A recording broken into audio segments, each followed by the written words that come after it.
platform and three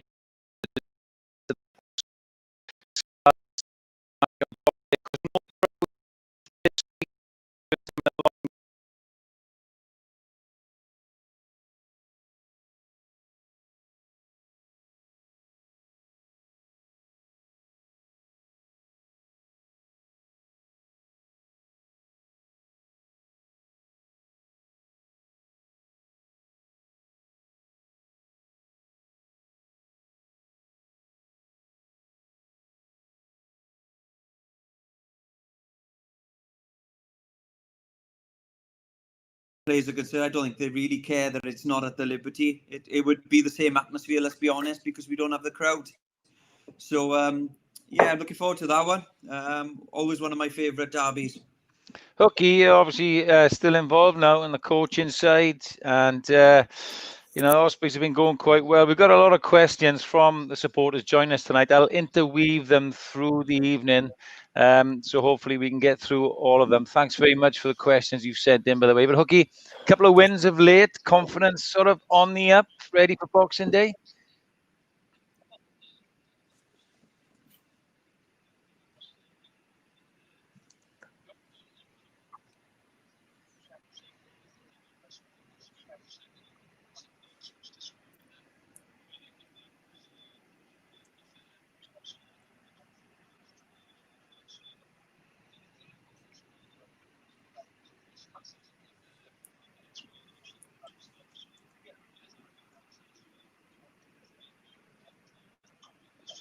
Yeah, and Bernie, you've been on, dare I say, either side of the fence with regards to Ospreys Scarlets derby matches. You know, was it always the same whether you were with the Scarlets or Clechley and the Ospreys? Was it the same sort of feel around a derby match or different? Well, when I left the Scarlets to go to the Ospreys, it was different because they just wanted to kill me then even more. But as a player and the players, but I think listen to Shane. Sorry, it was obviously you are going to miss the crowd because as a player, that was one game you really looked forward to. Christmas time, you know, whenever you played at the Old Strady Park of Scarlets or the Liberty, you know, the crowd is amazing over the Christmas holidays. So it will be missed, but you know, we got to adapt to it. But as a player, I think it was either side for me. It was just as intense, and I'm sure the players can't wait. Really, there's going to be some big hits going in both sides. Yeah, of course. You know, the timing of it in the season. I know it's a different season, boys, but for all of us players and coaches, the timing, bang mid-season. You're on Christmas time where the fixtures come, you know, thick and fast. And I don't know how you boys felt, but from a coaching point, I was really excited about the fact that it would be a big game around a big time of year and a big crowd. And I think that's why we're in the game, Hooky, isn't it?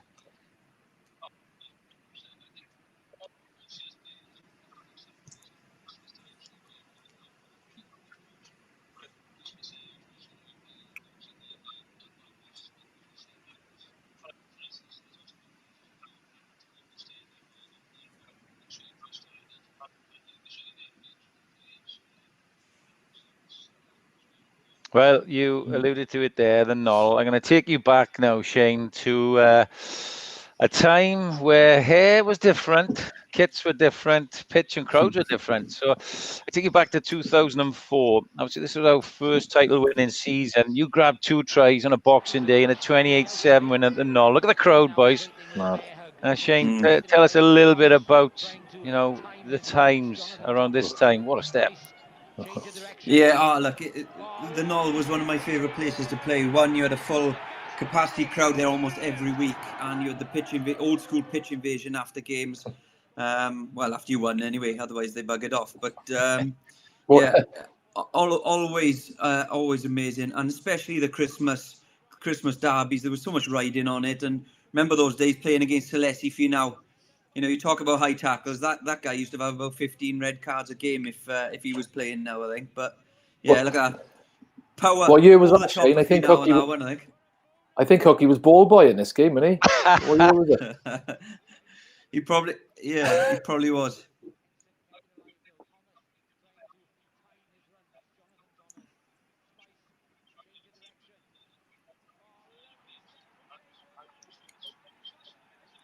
Yeah.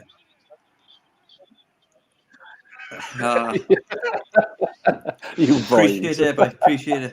Did your apprenticeship, Hooky? But yeah, this was obviously December 2004, and we went on to win the title. We were top of the league here, and to think, Bernie, just the season before, I remember being down the Scarlets the season before, Gareth Jenkins, Nigel Davis, and they were bringing off the bench. We were leading down in Stradey. They brought off the bench Scott Cornell, Robin McBride, Dwayne Peel, and Stephen Jones. They'd saved them off the bench. We were leading something like 18-15. And then they just took him off the bench. And I was saying to Lynn, we got to bolster our squad. We're not going to get near him otherwise. This is only, less than 12 months later. And we were competing. But you look, we got the likes of Spice and Cobain. I think Sonny Parker was playing that we'd added to the squad. And then later on, you and then Hooky, this was your first season, Hooky, I think, wasn't it? You come in this year? Yeah, you were around training. This is probably my around about. I've been the Scarlets a year, first professional contract, and like you said, Sean, around them players, thinking, wow, what an amazing squad. And then you said you had to build and get the players in, and then it was it would come full circle. I was in the Ospreys and we had the the sort of superstars then, so it was it was a good time to be around, really playing rugby, I suppose, with the players. Got a glimpse of gorgeous Gav there as well. Of course, this year, Shane, yourself, Gav, Ryan Jones, who we saw carry the ball first up there.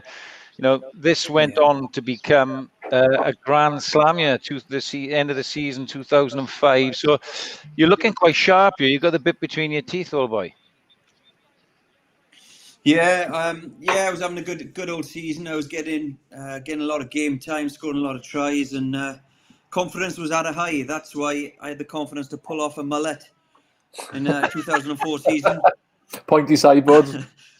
Yeah, sharp as they come, and I took it into the into the Six Nations in 05. I took that confidence and the mullet actually. So yeah, look, it was when you're playing well, don't you? It's just everything seems to go your way, and it was that kind of season really. So and like you said, we were starting to become a very good side. A lot of players you mentioned there that people don't say when they call them the Galacticos.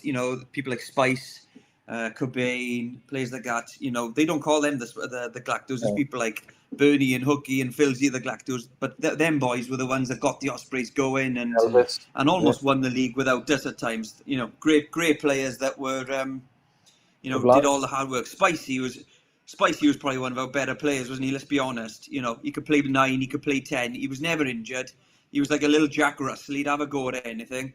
And he was hard as nails, and he was a big part of the success around about that time for the Ospreys. Yeah, him and Stefan de Blanche, along with Elvis, were our first real overseas signings, and he was a good temperature gauge for us as coaches. Spice, he said it as it was, and he was very influential bringing Philo Tier over as well. Don't forget. So, yeah, it was the forerunner to what was to become. Now, Shane, I know we love watching your tries, but we've seen this a million times now. So we'll. So what we're going to do? We're gonna go to a couple of questions. I think in between some of the clips we've got, because we've got some of you too as well, Hooky and Bernie. We've got a lot of questions in, so we'll cut to the chase on a couple of them. Anne Taylor, thank you very much, Anne, for writing in. How will you be spending Christmas? So, Bernie, a couple of days away. How will you be spending Christmas? Well, I think just obviously staying local, dog walks with Jemima and Andrea. Just parents are coming around for one day. Just I suppose there's not much we can do really, but it's grateful that obviously we got our health and everything, and just staying in touch with people really, Sean. Yeah, it's tough, Hooky, isn't it? I mean, it's your boy's birthday, Harrison, today. Happy birthday, Harrison. But it's tough with all these restrictions, isn't it, for all of us? Yeah.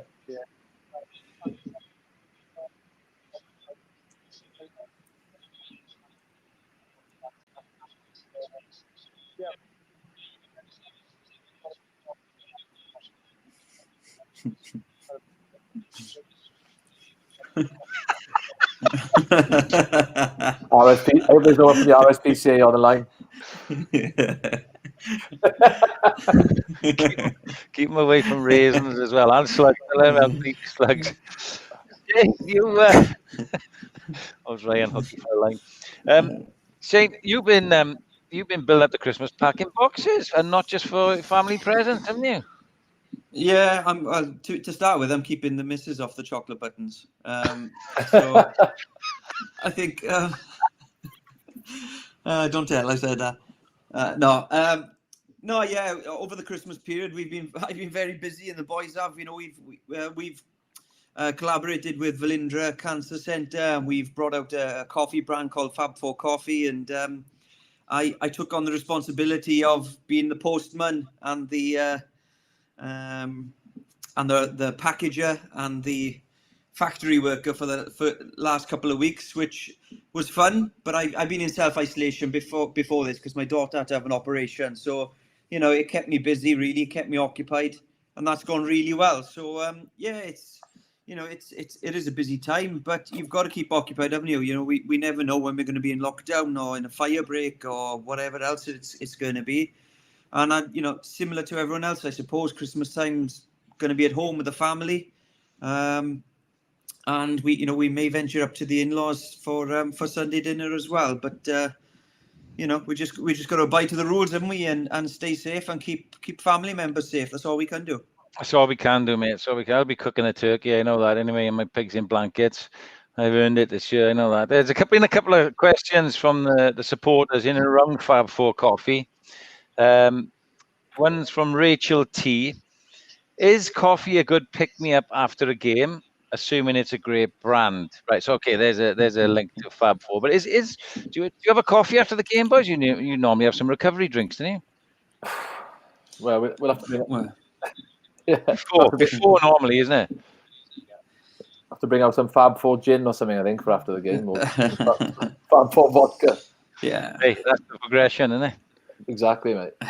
And Annette Davis asks, how did the Fab Four coffee come about? You sort of touched on it there, Shane, but I mean, whose brainchild was it, really? I'll take the credit again, Shane. Go on. No, not at all. I remember, God, we're talking. I remember having a chat in 2009. We were on a Lions tour, and it was the four of us, the Fab Four, in a cafe, and we were just talking, and we were like, "Look, we need to do something like this, bring something out, get the four together," because everyone was calling us Fab Four, whether it be at the Ospreys or Alan Phillips in the Welsh team, and we were like, you know, there's a brand in itself. But the problem is, the issues are that, you know, straight after the Lions tour, we almost started going in our separate ways as far as clubs are concerned, and we kind of forgot about it. But a couple of months back, me and Hooky were doing a gig in Manchester, I think it was, and we said, look, we've got to do something. You know, we need to meet up for a coffee and do something. And I said, well, why don't we go back and do that idea we had 11 years ago? And we did. You know, I spoke to Velindre and they were on board, and you know, I spoke to people who could help us with the brand and etc. And obviously the helping with the coffee. Everything's sourced in Wales. And we just went from there. And it was probably only 8 weeks ago we decided to bring something up for Christmas. So it was a bit of a mad rush. And we didn't know if it was going to work. But, you know, we managed to do it. It's been a great success. You know, we've raised a lot of money, and the majority of the people are happy. We're having problems with a couple of broken mugs and bags spilled along the way, which I'm also dealing with. Thanks, boys. But no, it's great. It's different as well, and it keeps me busy. And you know, we want to do something with this brand moving forward next year as well, when hopefully 2021 is going to be a much better year. Fingers crossed. Let's hope so. Let's hope so. Before we play some more footage, and another question have come in, boys. This is from Stacey Jones. If you could play in one derby match again, which one would it be? Bernie, think of one. I think. I don't know. I mean, they're all great. So like we said about the crowds and everything, you know, they won games to look forward to. But I think well, I've seen my clip anyway, but I think the clip that you're going to show earlier, that was a good one for us. You know, a good win. I think Shane, 2008, I didn't score that one, but the one when you beat half a team on your own and Hockey crashed over in the corner, I'll give a little shove on the way over. I think, I think that was probably my favourite. It was the old Stradey Park, you know, one of the last couple of games. You know, I think it might have been the last derby that played there. That was an amazing game. That was. How good was it? How good was that game? I think, you know, for me, probably that game. I think, Sean. Yeah, nice one. That was a hell of a game. That was, and Shane sort of took it, if I remember, Hooky, just sort of, we were losing and just took it in our own half, usual thing. Did like a Pele and escaped the victory, isn't it? I do this, this. But you were on the end of it. If you talk about when people are playing, sorry, okay, Jim, about form and everything like that, that was 2008, obviously the Grand Slam. Shane on fire again that year, wasn't he? And, well, all of us, I suppose, as players as well. So it was a special year, really, going forward. Sorry, okay.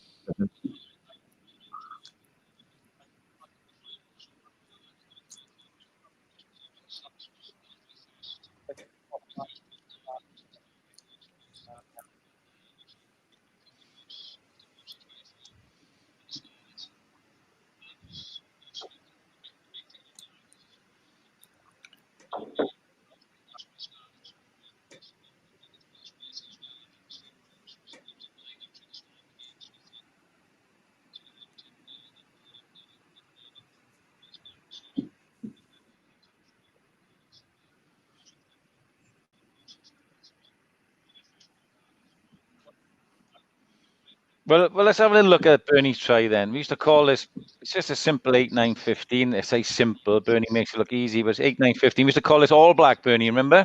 We did, yeah. Would be stacked to the left, Justin Marshall, 8-9, Ryan Jones, and then there's a big inside. Alex Popham has overcooked it, and you had some gas, mate. And I got a cracking photo still of you in midair on that dive. You enjoyed that one, didn't you? Yeah, I did. It was not actually nice to put, a training ground move. I know you said it was only 8-9-15, but I think I can see Hookie's try now. Well, we don't want that try now. You only showed mine once. We're ahead in the show, yeah, Mike. So we don't want that. We just want Bernie's try. It was nice. We come out of it now, and we'll talk about your try and that night, Bernie. Again. Hey, I remember this because it was one pass I had off Marshall that was good. To be honest with you, no, it was a training ground move. 8-9-15, like you said. But we identified. I remember, Sean, you said the space. I was going to be there, didn't you? The back rows flew off early. Yes, if we watch, I couldn't believe it. It happened. Steve Dandy will run out Gavin Thomas. See him running him out. And then there's no need, really, for anybody to run out Alex Popham because he's overcooked it. And you spotted that and gone through there. I know we said in the week that there was going to. I remember there was going to be space inside, and I think that was what was so nice about it. We trained all week to do it, and it came off. Yeah. But yeah.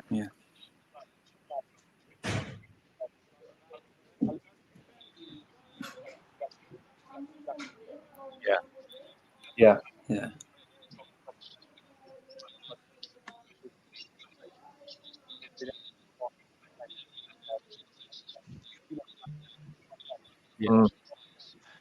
I do think, though, mate, we would spend a lot of time analysing and working out ways. And even though we all enjoyed doing first phase plays, we never did them for the sake of doing them. If you remember, I'd make sure that we'd have the detail. We'd make sure we'd run through the components of it. We'd understand why. We'd all do our roles. And then we could take great pleasure then in scoring from first phase. And we'd set some targets. You wouldn't remember this, but I used to record how many times we scored try off first phase off scrum, first phase off line out, and we take pride in it, So it made us very dangerous. And that's a great try. Can you remember that year, boys? Anything about talking to the Scarlet players about their Christmas Day compared to ours? Yeah, well, we made a big fuss about it, didn't we? Well, they made a big fuss about it, really, saying that they were far more prepared and a bit more professional, and we were just having a cracking Christmas, weren't we? Let's be honest, we were enjoying. They trained Christmas Day, didn't they? Yeah, that's right. Yeah, and the Fab Four were probably in the pub on Christmas Day. Let's be honest, but no, I'm only joking. No, but That goes to show, we backed out players. We were prepared. We knew we were prepared. We didn't need an extra session, Sean. There's no point training for the sake of training. And I think this performance proved it, really. Or maybe we were a little bit fresher. Who knows? Well, I think as well, it's hearts and minds, isn't it? I think we'd trained Christmas Eve on the proviso. We'd be gone by lunchtime. So we get in, work hard, do our team run, and probably did a little bit extra because Christmas Day was off. And then enjoy Christmas Day. Enjoy Christmas Day. You boys will have turned up Boxing Day then, absolutely chomping at the bit. Another big crowd, 20,000. at the Liberty. And no surprise, we're playing like that, boys, because we went on to win the league again, 2006-7. So same as that first clip.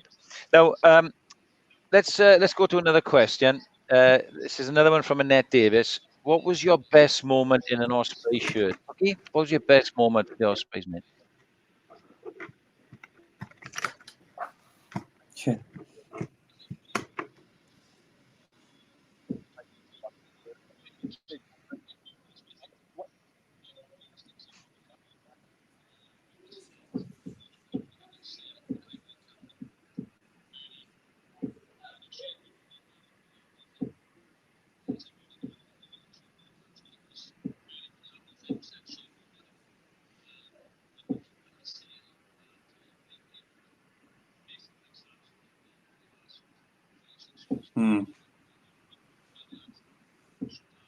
Yeah.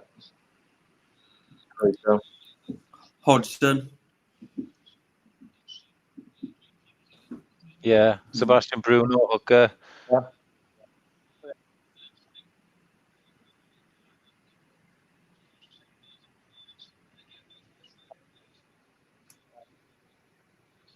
Do you know, if you watch that back, that try, boys, Crazy. it's unbelievable, right? We're losing, obviously, and it's something like 18 phases. Obviously, there was no red clock back then. It was in that. Oh, sorry, it was a red clock, but it was in the lap of the referee. So I think it was 85 minutes, something like that.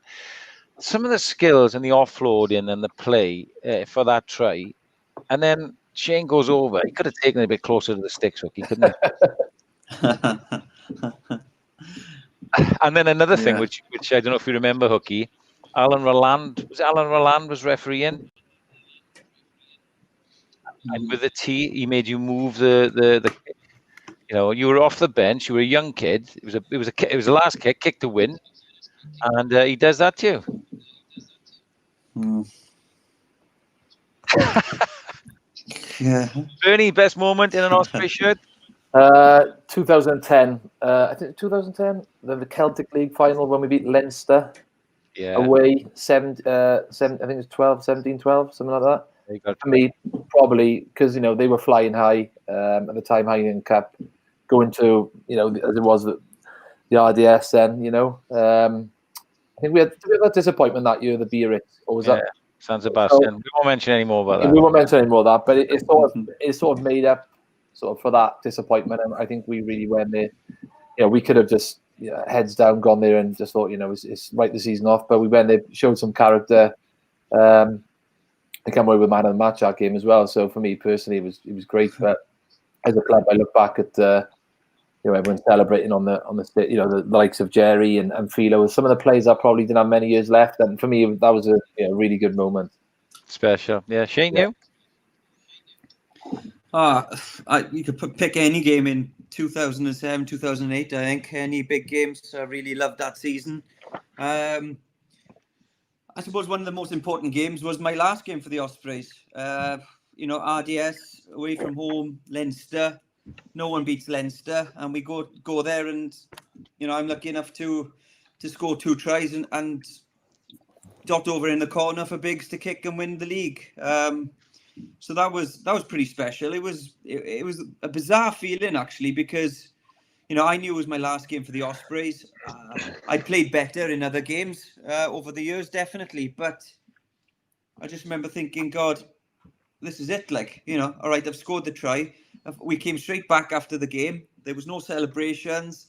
It was quite bizarre, but to score the 2 tries in a game I wasn't meant to play either. I think Eli Walker was meant to be starting, and he pulled his hamstring or something along the week. And it was just, it almost felt like a token gesture I was playing, to be perfectly honest with you. But, we go on and win the league. So that always sticks out. But 2007, 2008 season for me was fantastic. We played some great rugby that season, some big wins in competition. Remember stuffing Saracens in the Millennium Stadium. That was good fun. Enjoyed that game. Loved that game. I didn't enjoy the week after, to be fair, or 2 weeks after, whatever it was. 2 weeks after. 2 weeks. But that's it. That's what my career's been like, to be honest with the Ospreys. We've had our ups and downs, but you know what? You wouldn't change much of it, would you? I would change that Biarritz game in San Sebastian, I'll be honest with you. But that's the one thing I think we'd all change. Yeah. It still keeps me awake at night, that one. I just think we had done enough, boys, to be honest. It was a great game if you ever look back at it, but we had done enough. And I know we go on about George Clancy at the end, but we should have nailed it before then. And I think we all agree we would have had Munster in the semi-final at the Millennium Stadium. That would have been our year. Yeah. Now, before we move on to the last clip, there's a couple of other questions, bringing things up to speed a little bit. Richard Ely, I hope I pronounced that, or Eli. Richard, thank you. Hooky, perhaps for you. Recent Ospreys results and performances have been promising. Also, confidence is returning. What do you think are the learning points for the team from the recent matches? We touched on it earlier. Well, what are the goals now, mate? What's Toby trying to create with the Ospreys? Well, I think he's put a bit of confidence back in the squad. I think the last couple of years, we obviously lost his.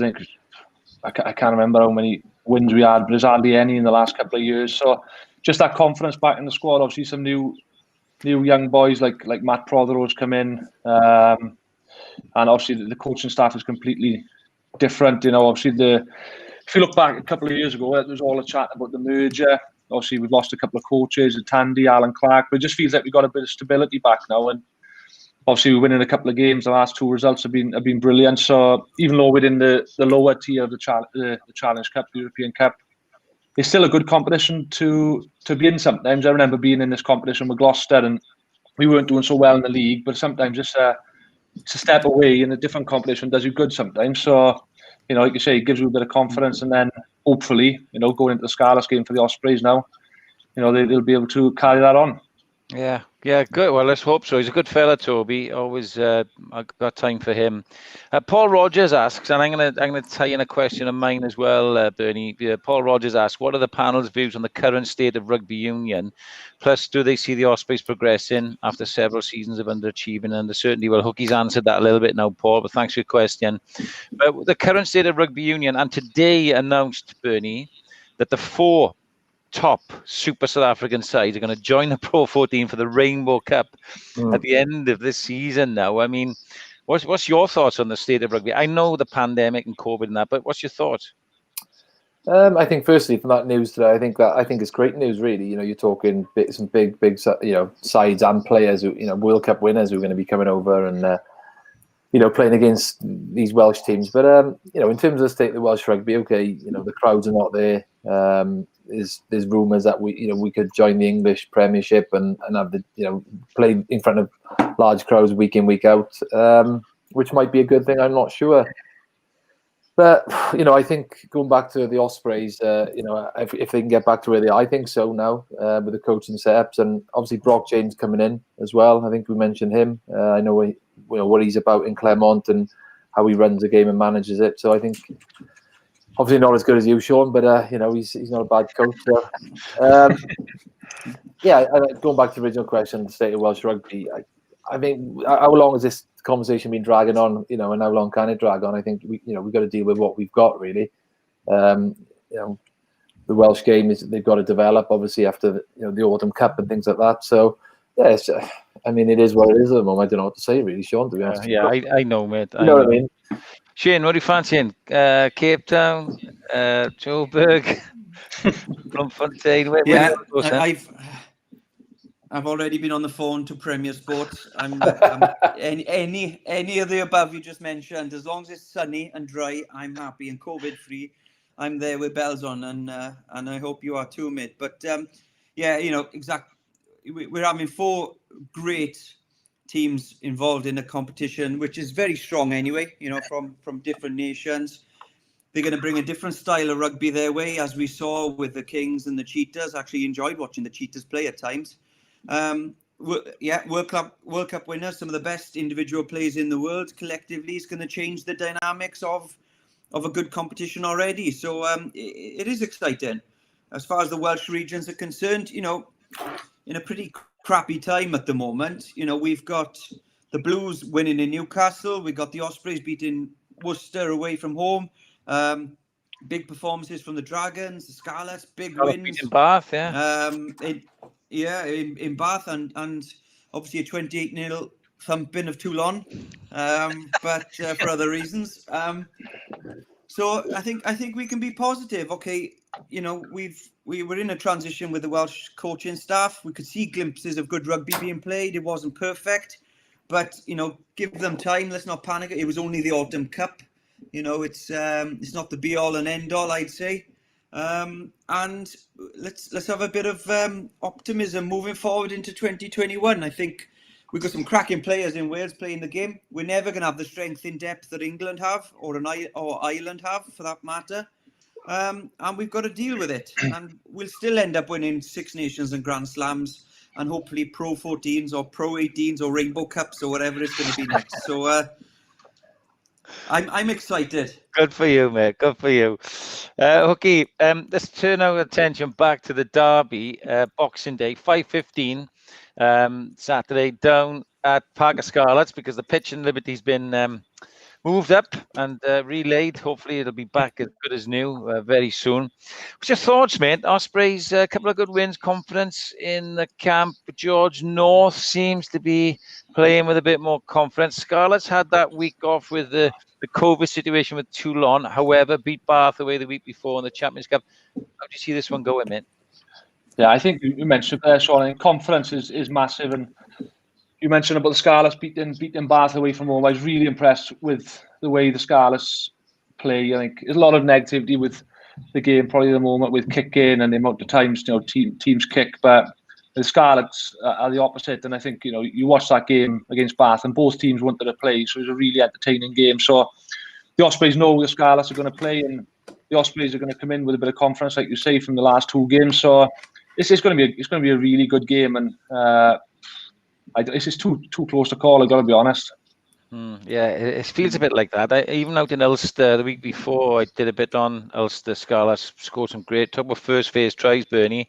Scarlets are doing that, and somebody like Dan Jones, who's fitted in there for Scarlets, as he hasn't had the credit he deserves. Now, let's flip that. The Ospreys at the moment. I talk about George North there as a former back three player. Is he back?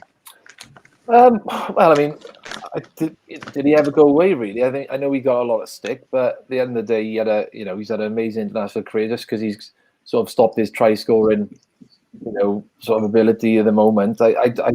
He's always had the presence there, but I mean, in terms of the mental edge, I think he is shown, to be honest. He's hungry again. I think Toby Booth said in the week, under new coaches, he might be flourishing again. I think you see glimpses of that last week against Worcester, and I think he's been building up towards that. So yeah, I think 100 caps at how old is he? He's 28. Is he? I don't know. So he's an incredible talent, and I still think there's plenty of rugby left in him, to be honest with you, Sean. Yeah, I agree. Well, Shane, you probably concur with that. It's good to see him back. We've talked a lot about George, and certainly the try in the weekend, and then coming back, albeit by default, playing at 13 for Wales and scoring. We could start seeing George hitting the straps again. Yeah, as long as he doesn't start scoring tries again for Wales, I'll be happy, to be honest. He's closing down, isn't he? He is, down. Yeah. No, look, he's a great player. I've always said it, and sometimes you lose form. You do, it's inevitable. You can't be playing the top of your game all the time. You can't be playing at British Lions standard all the time. And when that happens, because you drop from such a high grade down, if you drop a couple of points, the Welsh public are going to be on your backside. I can assure you. We've all had it ourselves, So he's done well. He hasn't been playing to his best visibility. He said himself, and the worst thing is it's like a snowball effect. Then when you have one poor game, you try too hard, you make a few mistakes. Next thing you know, you're in a drought. You played 4 or 5 games, you haven't scored a try, and your confidence is on the floor. And he's been there. He's admitted he's been there. But yeah, I watched him against Benetton. Well, you were there, Sean, when you were at home. Well. You could see glimpses. He played well. You could see glimpses of him getting back into the game. You could see him. He was itching to get in there, get involved. He did. And as a result of a good game, they put him in the Welsh team in the centre, which at the time I thought, oh, God, this may be a step too far because, he was lacking confidence. But it seems to have worked, doesn't it? He played well in that game as well, heavily involved. And last week against Worcester, First half, I was watching. I was thinking, right, come on, George, get involved in the game. He had a couple of touches, but second half he was fantastic. 2 touches, 2 bulldozing runs down the right hand side, little cat flaps, back passes out the side door, and then that you're hitting your confidence, because you don't try them when you're down in the doldrums and you feel like crap. So fair play to him. He did it, and then he scored a typical George North try, didn't he? Half those Worcester players saw him coming down that gap and thought, do you know what, I'm not even going to bother. This is touch rugby time. They didn't want to know, and he won the game for us. He won the game for us, didn't he? So fair play to him. He's only going to get better again now because of it, and he'll be busting a gut to be playing on the weekend. On the weekend on Boxing Day against his former club as well. So, and we'll all be wanting him too. So it's good to see him back. Yeah, it is. Yeah, well, so many promising clashes there for the weekend. Hopefully both teams are producing fit enough squads to get those matchups. Of course, will Liam Williams play? Lee Halfpenny? We got George, of course. Big thanks to Owens for sponsoring tonight's Q&A with the boys here. Special supporters Q&A ahead of the Ospreys Scarlets game on Boxing Day, 5:15 p.m. live on Premier Sports. Because he can't go down to Park of Scarlets. Normally the Ospreys Army would be down there. And I've got a lot of people tuning in tonight on YouTube and various other formats. So thanks for that. I'll get to some of the other questions that we've got now. But we'll finish on our last clip. We've had a sneak preview of it, Hookie. This is 2010. Some backstories here. But this was the first try in what turned out to be a bit of a rout. This was a good nightmare, wasn't it? Oh, it was great. Well, this was the one where it was postponed, wasn't it, from the Boxing Day because of the frozen pipes in the Liberty Stadium. So I remember being gutted, actually, because, like I said earlier, about the sacrifices you make for Christmas. So, you look after your diet, you don't drink and all that sort of stuff. And then you think, the game's off Boxing Day. And you think, that's it, it's not going to be played. And then I think you got a text message or an email, whatever it was, saying, hang on, boys, give it an hour or so. This game might be played tomorrow if they can defrost the pipes, because I think they couldn't have it on because they couldn't get the toilets working, so the crowd wouldn't have been able to win support. So as it happens, it was played on the 27th, and good job it was. We put 60 points on them. Well, what was good as well, boys, is that 20,000 people were there when the game was called off. And they had to go home, and it was freezing. It was absolutely knobbling. I remember they literally went home, and they all came back the following night. There was 20,000 there the following night. It was fantastic, and that was a memorable game because we just ran away with it, boys. Bernie, Shane, your memories of that? Well, I think I got dropped that game, Sean, so I didn't think I was playing, to be honest. Barry Davis was playing, yeah. Thanks for that. But obviously I was watching, but look at the odd try there, okay. I think that just that little handoff, innit? That's what got you to the line there, I think.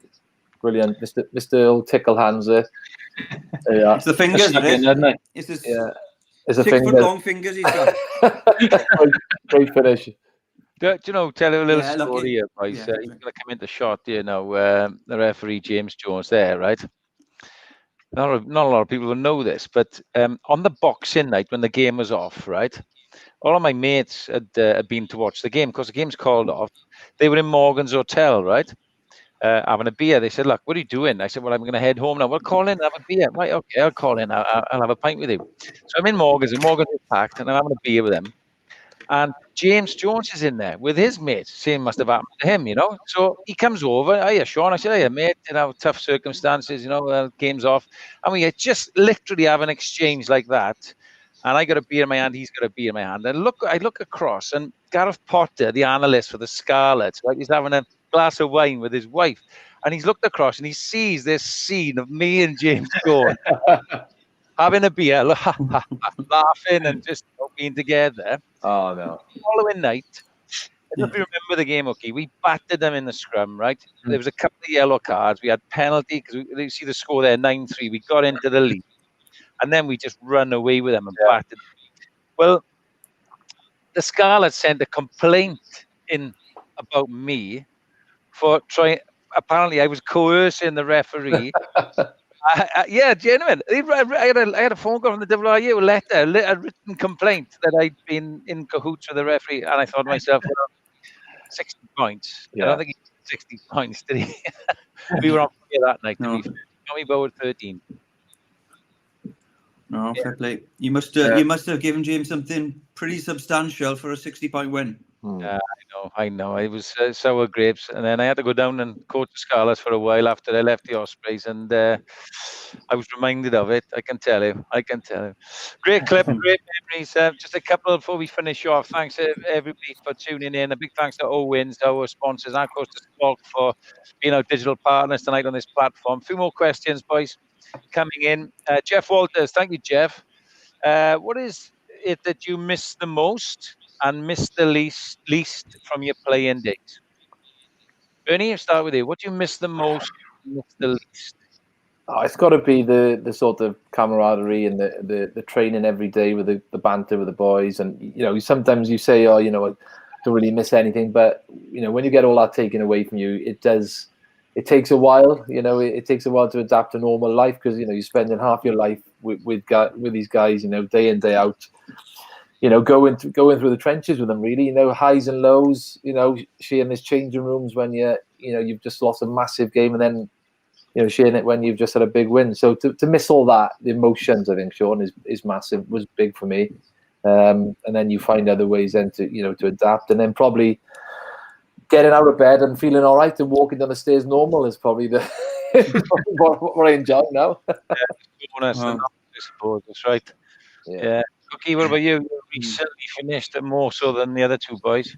Yeah, that's a big thing. That is just the camaraderie with the boys. But I'm still doing the coaching and stuff. But it's a different dimension. You don't have that. Obviously, they're all still good mates and stuff. But you don't see that changing room banter and anything like that. So I miss that. I do miss just the big games, like the clips you've just seen, all three games. Just the build up to Christmas, the training week of big games against the Scarlets, and then, like you say, when things come off in games and you win big games, it's a great feeling. So, and you never replicate that anywhere else. So, you know, outside of rugby. So, they're the things I'll definitely miss. Things I won't miss, I suppose, if you have a bad loss coming in on a Monday morning, having to deal with that and go over that. But I don't know. And the bumps and bruises, like Bernie said, I suppose I don't miss those.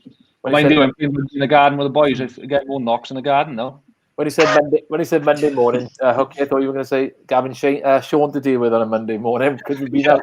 That's what he don't miss, isn't it? Sketchy. I was a bit easy on you, I think. I got a different question for you, Shane. Okay. Daniel Turner Jenkins, we've done yours, favourite derby memories. Thanks, Danielle. Yestin Thomas, thanks very much for asking about the best experience of the 2010 derby. Well, we've gone over that. Hookie's try there and some stories on there. Sam Jones writes in, Shane, about asking what was the hardest part of your career? Hardest part of my career, that's an easy one, was retiring. Physically it's tough. Physically you used to get battered every training session. I get battered every game. And I wouldn't change a thing. I loved it. You know, that was great. Same as what Bernie said. You big games where you'd lost, big games where you've won, winning Grand Slams, winning Celtic Leagues and pro competitions, etc. Lions tours, all amazing. But when you've got to sit down and have a chat with yourself and say, right, Shane, you got to give this all up, was one of the hardest things I've ever had to do. And I'm sure it's the same for the lads, you know, because of all the things they've just said, the camaraderie with the boys, playing in front of big crowds, winning Grand Slams, losing big games. You know, you've got to take the rough with the smooth. And then for you to turn around and say, right, I'm giving all that up.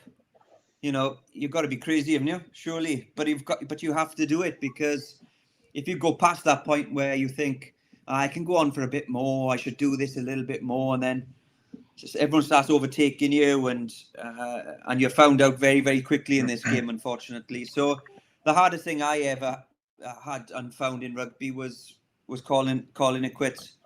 That's probably why I probably had about 10 final games, really, to be fair.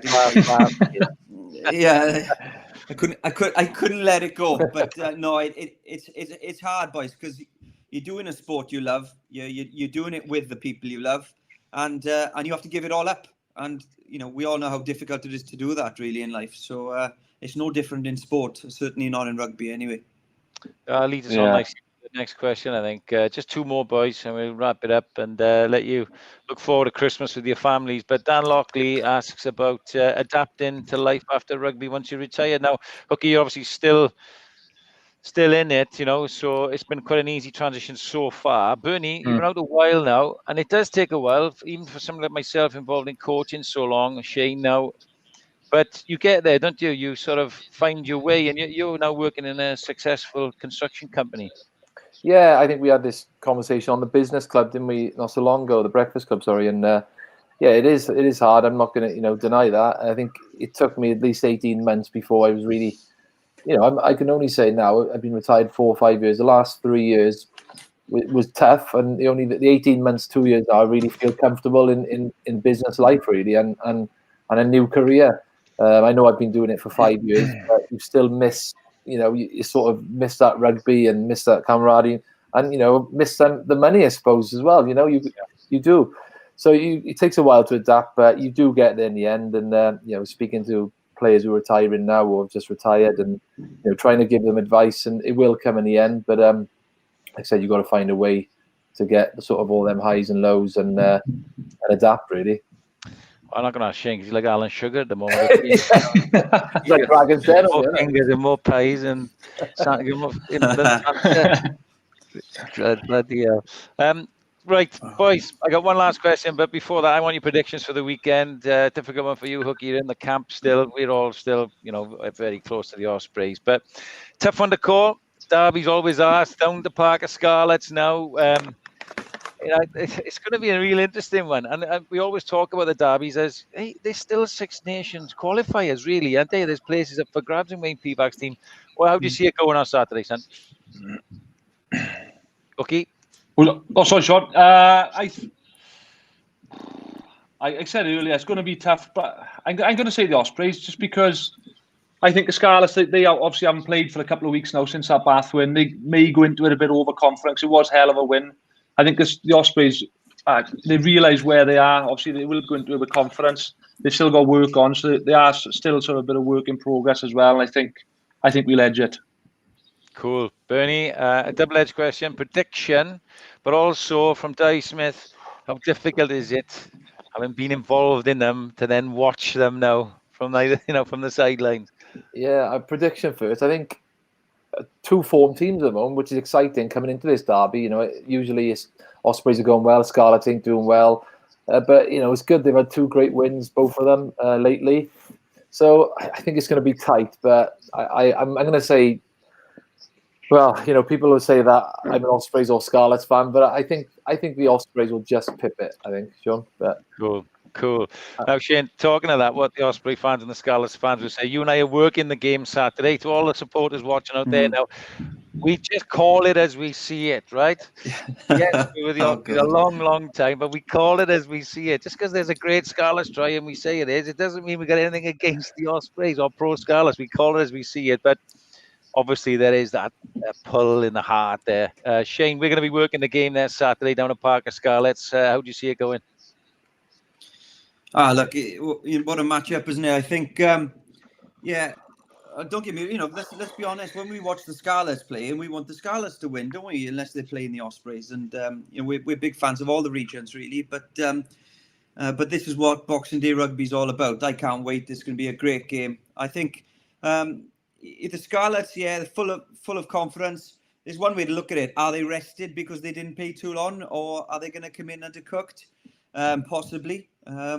Ospreys, 2 great wins in Europe. I think if Ospreys would have lost up in Worcester, I'd have picked the Scarlet. But I think the character that the Ospreys showed in that Worcester game, because it was 2-4, wasn't it? Any team could have won that up until about 60 minutes. Then Worcester looked like they were running away with it. Ospreys came back in. George North scores a try. You get Morgan Morris come on. 3 turnovers and a try. Thank you very much. Game over. And now, what an impact he made off the bench. So you think players like that, Morris, Prothero, also George North playing in form at the moment. The set piece is going really, really well. A couple of things in line out, okay, possibly. But when they catch that ball, they got a hell of a driving maul set up now, which, they've scored in the last couple of weeks. The scrum is strong, you know, and sometimes that's all you need is the set pieces to go your way. You put the opposition under pressure, the penalties come, and you got Milo who's kicking them for fun at the moment. So I'm just gonna go Ospreys, but it's gonna be a hell of a game, I think, and I think whoever wins it on Boxing Day deserves to win it. It's because it really is bodies on the line. There'll be claret everywhere. There'll be fisticuffs. There'll be everything you can imagine in a local derby. So I'm looking forward to it. Yeah, me too, mate. Looking forward to working with you. And I think, for what it's worth, it's the biggest test the Ospreys have had since perhaps Leinster at home. But the Ospreys are in a different place now. And what we'll see, all the supporters out there, is we'll probably see how far this side under Toby Booth has come now. He's had a bit of time with them, a couple of wins, confidence. But this is a real test going down there. I should be a cracker. Really looking forward to it. So, yeah, it's the derby match, the Boxing Day clash. Ospreys against Scarlets, 5:15 at Park of Scarlets on Saturday, live on Premier Sport. A big thank you to Owens for sponsoring tonight's special supporters Q&A. Big thank you to Spog and behind the scenes, Ben and Mike for doing all the techie stuff. A massive thank you to you three, to James Hook, to Lee Byrne, to Shane Williams. Thanks for taking the time out, boys. I hope pleasure. A bit of promotion for the Fab Four. I hope you have a great Christmas, boys, as best you can. I hope you stay safe. Love to you and all the families. Shane, I'll see you Saturday. Bernie, Hooky, thanks for joining. Thanks, Sean. And to all the supporters out there, Merry Christmas. Stay safe. Yeah. Merry Christmas, guys. Nadolig Llawen. Ta-ra, boys.